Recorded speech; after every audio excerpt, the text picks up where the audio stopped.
Okay, we are back with the final review of Uncharted, Drake's Fortune. This is the first game in the series of 4.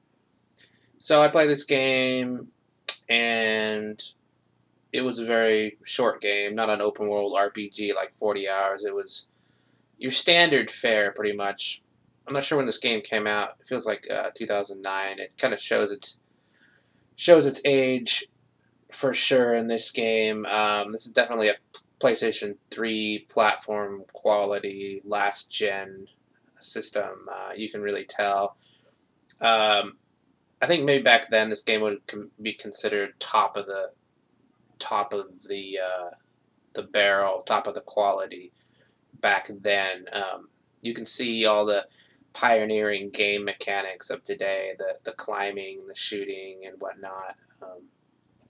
A lot of the things that are pioneered in today's modern games that you take for granted. So um, it's hard to judge this game today because looking at today, I'd be like, oh, there's so many little things that are missing in this game as far as polish that newer modern games just take for granted, like the aiming system.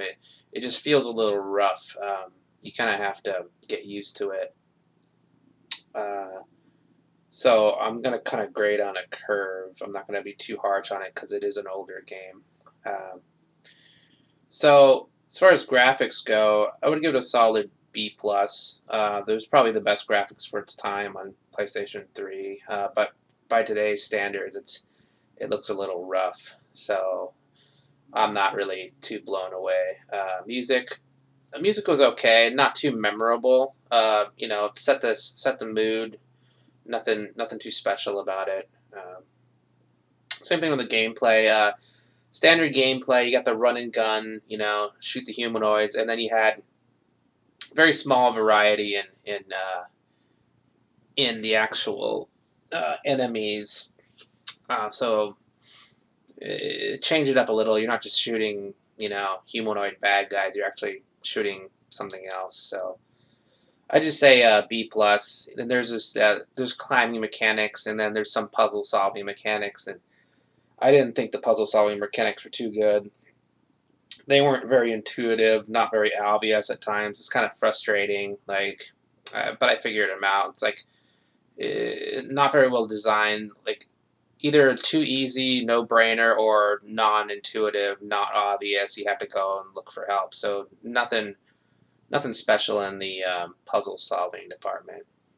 Just your standard fare of climbing and stuff. Story. I think the redeeming part of this game is the story is your general fare treasure hunter. You've seen it 100 times. National, Tomb Raider, National Treasure. You know, it's very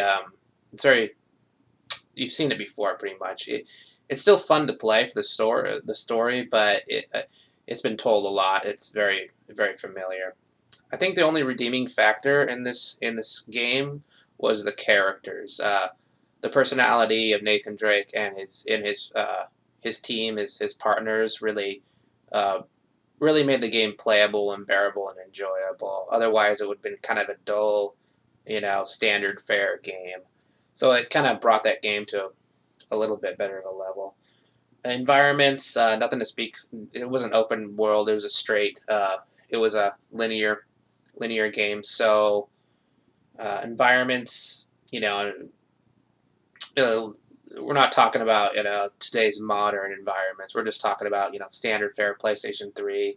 Nothing to get excited about here. It works for the game, but it's not nothing nothing to write home about. Length, very short game, 8 hours. About the standard length for this type of game. I would have liked a little longer, but this is not an open world RPG. You're not going to be able to spend 40 hours on a linear game, so it's to be expected. Overall, I'd say this game was entertaining, somewhat forgettable, worth a play, but nothing to write home about. Nothing's really too special about it, except if you're interested in the characters, and even then, it's not really too interesting. I'm looking forward to continuing the story in Uncharted 2. Maybe it'll step the game up a bit, but it's a good start. Um, it's definitely you know it's definitely, if you were watching a movie, you'd be like, okay, I'll be up for a sequel. Uh, instead of being like, oh, that was just too dull. So I can kind of see why I went to sequels, but overall, given the overall grades is combined together, I would give this game a solid B plus. I think. I don't think it quite deserves an A. If it wasn't for the characters and their personalities mixing in with everything else, I'd probably give this game just a straight B. But the characters really brought it up one more grade, so I think B plus is fair. Uh, other than that, I think that's a pretty thorough review of Uncharted: Drake's Fortune. Okay, we'll be playing Uncharted 2 next. All right, see